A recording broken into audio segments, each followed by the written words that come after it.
and downs that my family went through in 2010.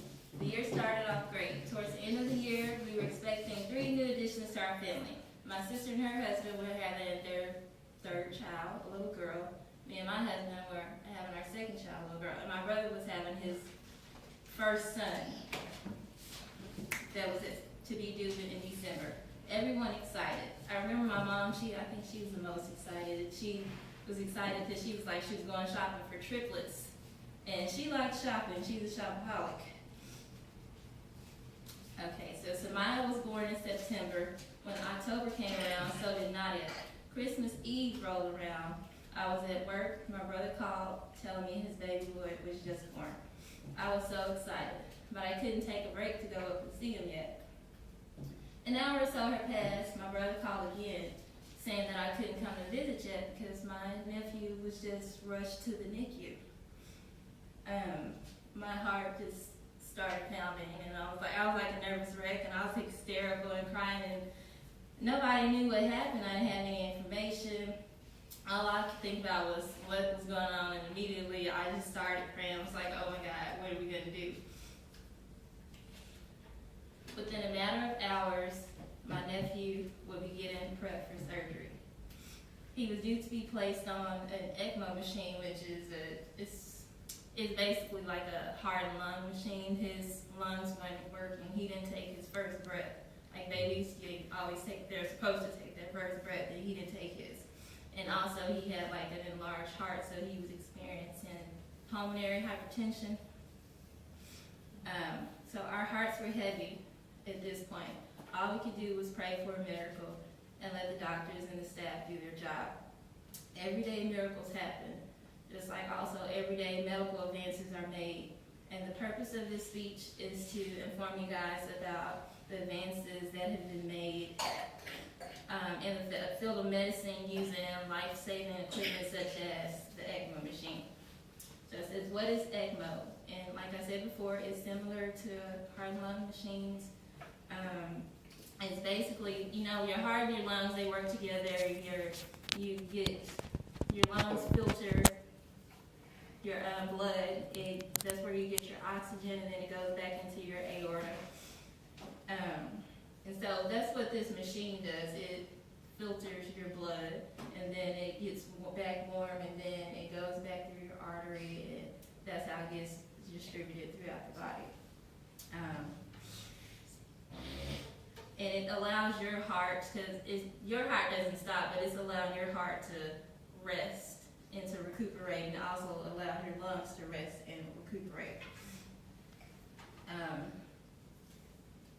The people who are usually placed on ECMO machines is usually infants who are experiencing, like I said before, pulmonary hypertension, respiratory distress, or sometimes babies when they're born, they swallow meconium, which is poop. It's like the first stool that babies have. And then sometimes adults can be placed on it if they have, like, say they were in a car accident and then they experience severe trauma to like their heart and lungs, so it'll give them time to rest and allow their heart and lungs to heal. There's 2 types. You probably can't really see my picture, but the first type it's called venous, and venous is like vein, so it requires 1 vein, and it's usually if you're only having lung problems. But the veno-arterial uses venous and then arterial, so you have a vein and an artery, and that's when you have both heart issues and lung issues. And my nephew was on the VA ECMO machine.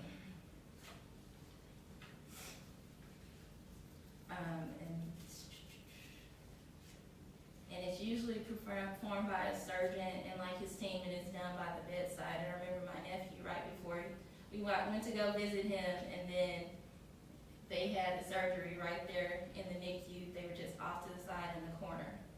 And because usually you're too sick and they can't move you, so they just do it right then and there.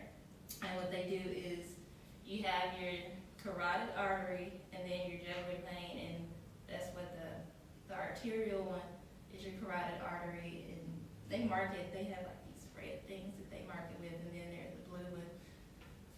Probably good if y'all can see my picture, like this baby, and it like the red one, it goes all the way down to your aorta, and the blue one is in your jugular vein, and it also goes down.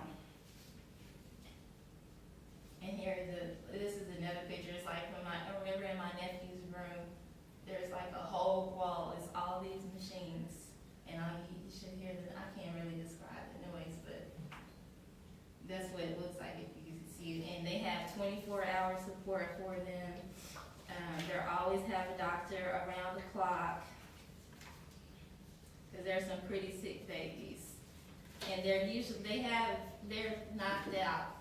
So they can hear you, but you can't touch them, and they're just laying there. And he was on their machine for, I think, at least 2 months, I believe. A long time.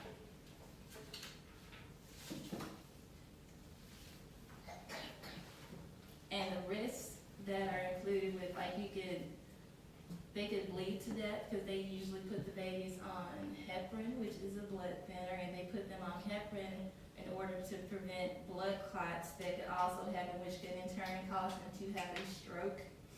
And they can also get infection, because the tubing is like foreign body material, and anytime you put foreign body material in your body, you always run the risk of infection.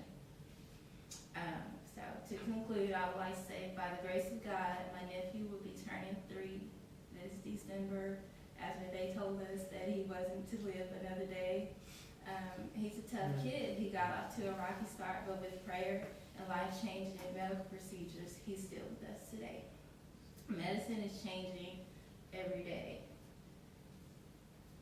They have become more better and more evolved to help save lives. And also, I would like to say, there is truly power in prayer, and I do serve a mighty God.